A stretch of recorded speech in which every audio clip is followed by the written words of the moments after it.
isang bata na gusto mag-aral. Kaya ayun, panoorin nyo lang po sa vlog ni Sir Paul yung kwento, makawan nyo buong kwento.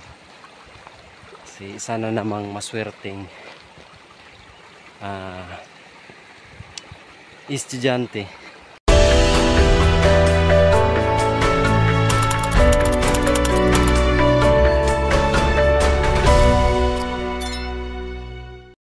Yun mga kababayan, magandang araw, magandang buhay, magandang tanawin. Yan, grabe mga kababayan, ang ganda ng tanawin dito. So nandito kami ngayon sa napakatuktok na bundok. Yan si madam mo. Hi madam. Hello, ang ganda dito, grabe. Ayan mga kababayan. Yun doon mga kababayan is Quezon Bukidnon. So nandito kami sa tuktok.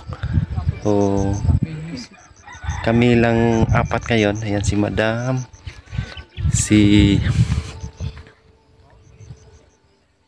ayun si Sir Paul at saka si Mang Eli.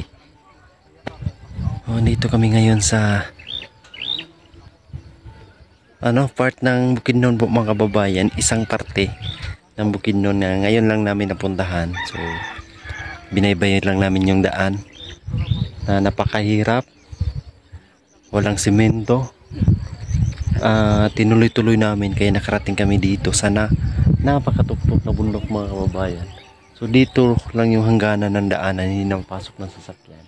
Makikita natin may mga kagubatan dyan. Ang lapit na lang, kung lalakarin yan is nasa mga 1 oras na lang. So nandito talaga kami sa pinakatuktok. Yung pags o yung ulap ay andito. Ang lapit-lapit na lang po mga kababayan. Grabe ang ganda. Ipakita natin sa inyo yung kapaligiran dito. So ito yung Purok 8 sa part ng Barangay Salaysay. Ayan, Barangay Salaysay mga kababayan. Purok 8 sa part ng Quezon Bukidnon mga kababayan. I-search nyo po ang lugar nito para makita nyo to na napakaganda mga kababayan. Pero sa ngayon i-share natin sa inyo ang kagandahan ng lugar dito. Kaya tara, let's go. So ayan po. So yung mga bahay-bahay nila dito mga kababayan. Yan, simpleng bahay. Yan, kunti lang sila dito. Ayun, sasakyan. Ayan si Mang Ili kinausap. Tingnan nyo po mga kababayan. Simpleng bahay, ayan. So napakatuktok nito. Yung tanawin, yung lugar, grabe, ang ganda na naman po.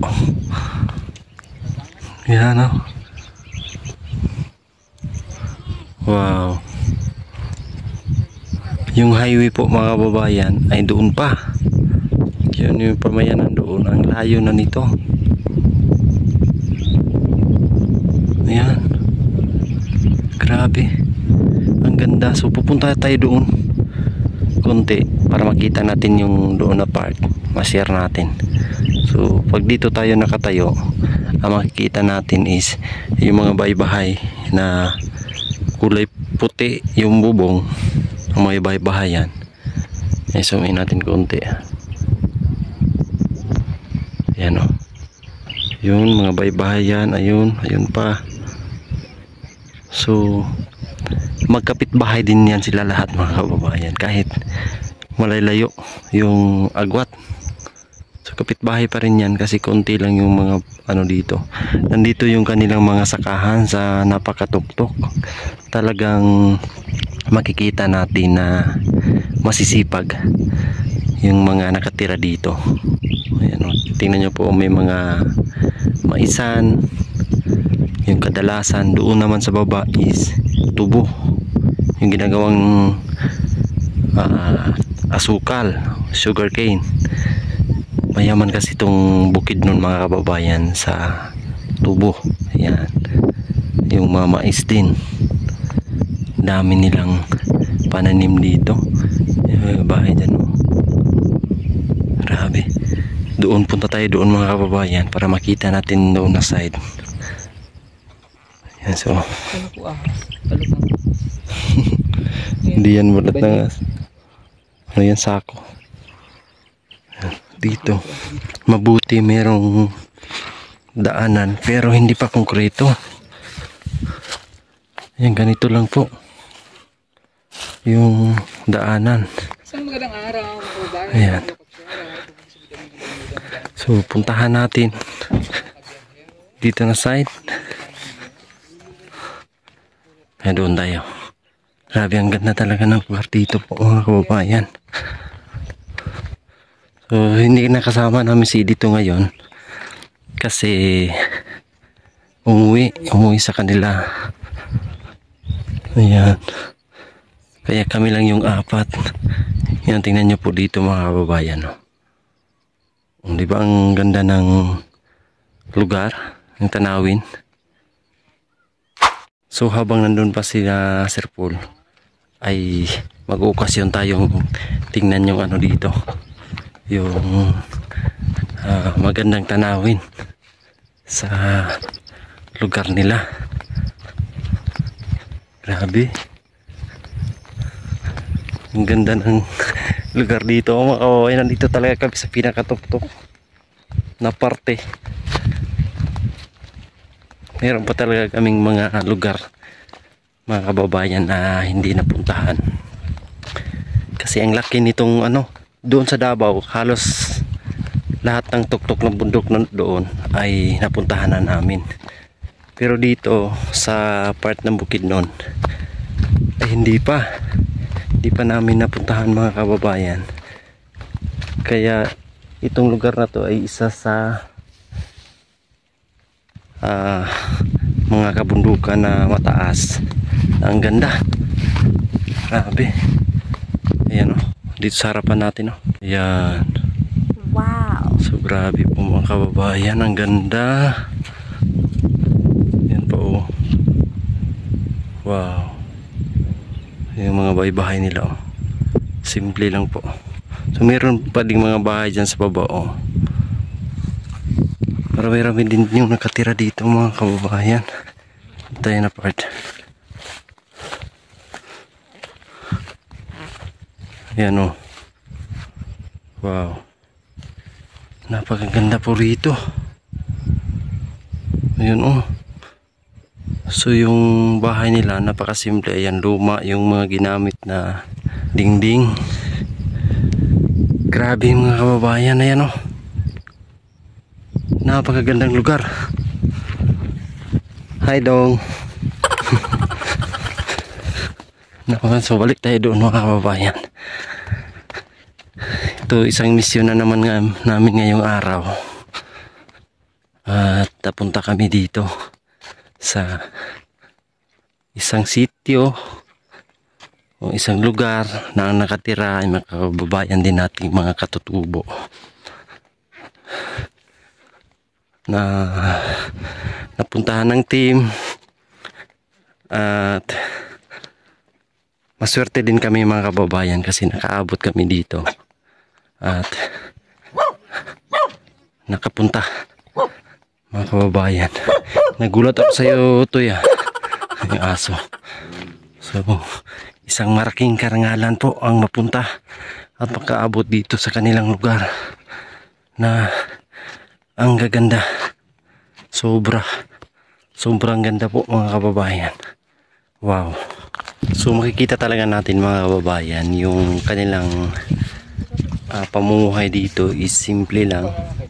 Ayan si ate o, naglalaba. Yung pamumuhay nila dito ay napakasimple. Yung mga hanap buhay nila ay yung pagsasaka. May malapad na mga sakahan dito sa ibaba. Ang lalaki ng mga taniman nila mga kababayan. Siguro yung iba rito ay yung mga nag-arawan lang. Kasi makikita natin po ang napakasimpleng mga bahay nila. Yan o. Yan. Napakasimple, napakapayak ng pamumuhay dito. Pero ang yaman nila sa magandang tanawin at sa lupa. Grabe. sa napakalayong lugar na to. Ay, ang ganda. Ganda ng tanawin. Pag matuloy yung daanan dito po, ay talagang ang sarap tirhan dito. Kaya lang napakalayo. Mayaman din sila sa tubig dito, mga kababayan. Yung lugar ay masasabi nating ang ganda tirhan. Kasi tahimik, presko yung hangin. Pag gising mo sa umaga, yung mga gandang tanawin talaga yung makikita mo. Yun, talagang simple-simple yung buhay dito sa kabundukan.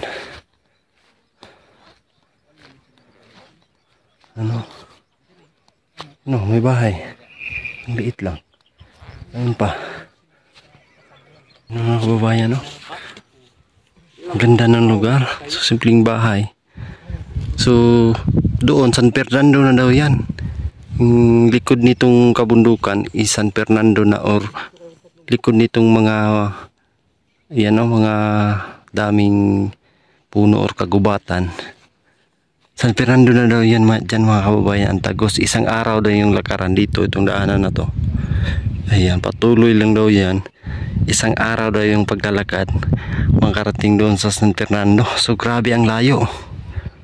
So itong community nila ay merong silang solar. Ayan, merong solar kaya maliwanag dito sa gabi, dito sa tuktok ng bundok. Grabe yung kabundukan, may mga sakahan dyan, mga kababayan. May makikita nyo, akala nyo damo, pero sakahan yan. Ayan, mga ganyan, mais, tubo na nakatanim. Ayan, puno ng tanim yan, mga kababayan. Ang sisipag nila dito. So, grabe ang lamig niya ng hangin. Napaka presko ng hangin dito, ng klima. Kahit ngayon mainit ang panahon, pero yung hangin niya ay malamig. So balik tayo dito. So si Sir Paul ay ayun. So yung lugar nila talagang amazing. Napakaganda po talaga, mga kababayan. Kalain niyo po. May napuntahan din kami dito, yung parang ganito, yung sa tuktok. Pero ito kakaiba. Kakaiba to kasi ang lawak ng makikita natin. Yun dyan sa baba. Bukid nun to lahat, mga kababayan, yung makikita natin. Bukid nun. Wala na tayong makikitang Davao dito.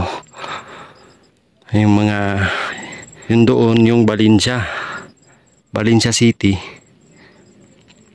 So dito na part is part ng municipality of Quezon Bukidnon. So ang laki, ang lapad.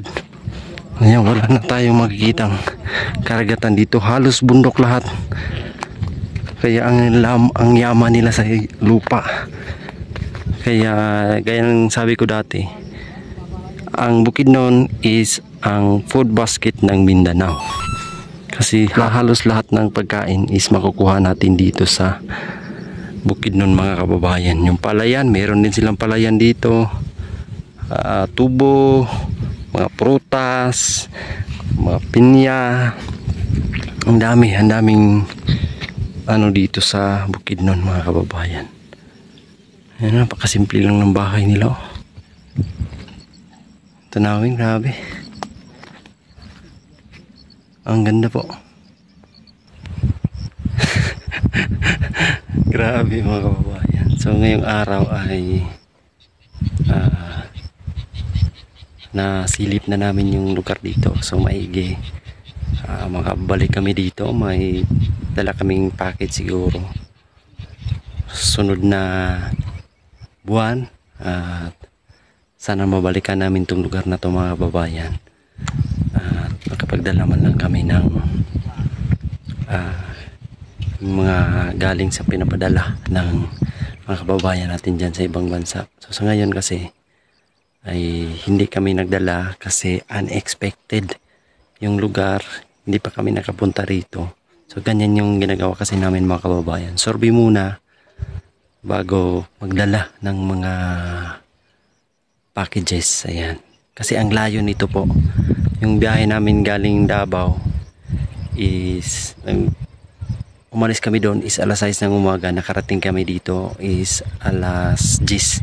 So 4 na oras po mula Davao mga kababayan. Tuloy-tuloy yun kasi walang traffic, maaga kami nag-alis doon. So ngayon panoorin nyo sa vlog ni Sir Paul mga kababayan ang mga kaganapan dito sa aming pagpunta. I'm sure babalik kami dito mga kababayan. So ngayon ay alis kami, uwi. Bukas po mga kababayan ang punta ni Mang Ilis sa Manila. Ayan, mag-reunion sila doon. So yung team ay mag-relax muna. So panoorin nyo po ang mga update namin sa araw-araw sa kaganapan, sa mga misyon, sa kagaya nito mga kababayan. Ang ganda ng lugar. Ayan, wow, napakaganda mga kababayan. So yung mga tao dito is mga friendly rin. Ayan, kaya magaan yung loob namin sa mga pumupunta sa mga ganitong lugar. Kaya lagi kaming nag-iikot-ikot sa Mindanao, sa mga lugar na hindi pa namin napuntahan, hindi pa namin nabigyan ng tulong. Ayan, doon yung team. So yun po mga kababayan, kanina nandun kami sa tuklok ng bundok at ngayon naman ay nandito kami sa ibaba. Yan mga kababayan, yung taas na tutok bundok na yan. So nandito kami sa ibaba, pero hindi ito sa baba ng pinuntahan namin kanina. Iba po ito mga kababayan. Nandito kami ngayon sa Kitaw-Taw, Bukidnon. Kanina sa Quezon kami. Ngayon nandito kami sa bandang Sinoda, Kitaw-Taw, Bukidnon. So diniretso namin, may isang daan na napuntahan namin dati. So diniretso namin, akala namin may tagos na doon sa bandang Cabanglasan, pero wala pala. Kaya bumalik kami at may nadaanan kami ditong isang bahay na hindi ko alam mga kababayan saan yung bahay dito, kasi nakita namin doon sa itaas, andun yung sasakyan doon may ilog dito. Ayan, maliit doon, malaki yung ilog. Kita namin sa itaas kami, nakita namin, kaya dinaanan namin. Nandito na yung team, sina Sir Paul, Mang Ili ay nandito. So dinaanan namin at ang lugar dito po ay ang ganda mga kababayan, ang ganda rin ng lugar dito sa may bandang Sinoda, Bukidnon sa Kitaw-Taw mga kababayan. Yan yan po, nandito kami sa may ilog. Yan yung lugar dito mga kababayan, ang ganda. Ayan, napakaganda po. So yung daanan ng bahay ay dito sa ibaba. Ayan, yung sakyan doon sa taas. Ang ganda ng nakapaligid ng mga kabundukan dito sa lugar. Ayan, so puntahan namin dito. Ito yung papunta sa kanilang bahay. May mga aso dito na yan ang bahay So dito kami pupunta mga kababayan.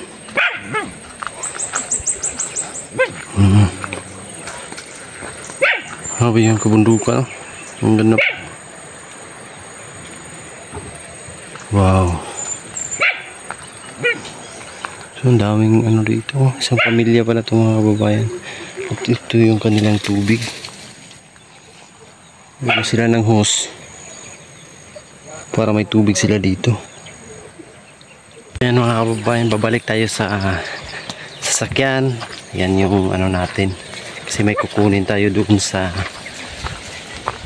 kukunin natin yung bag ni Sir Paul doon sa itaas. Kasi merong dito, yung isang bata na gusto mag-aral. Kaya ayun, panoorin nyo lang po sa vlog ni Sir Paul yung kwento, makawawan nyo buong kwento. Kasi isa na namang maswerteng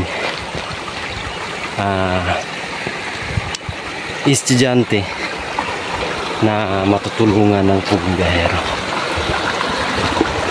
Kaya may purpose talaga yung pag punta namin dito sa kabundukan, kasi talagang may nag-aantay po or unexpected na matutulungan ng pumibihero mga kababayan. Kaya lang medyo nakakahingal kasi taas kasi to, malayo doon. So kunin natin yung bag ni Sir Paul dito sa sasakyan. Yan.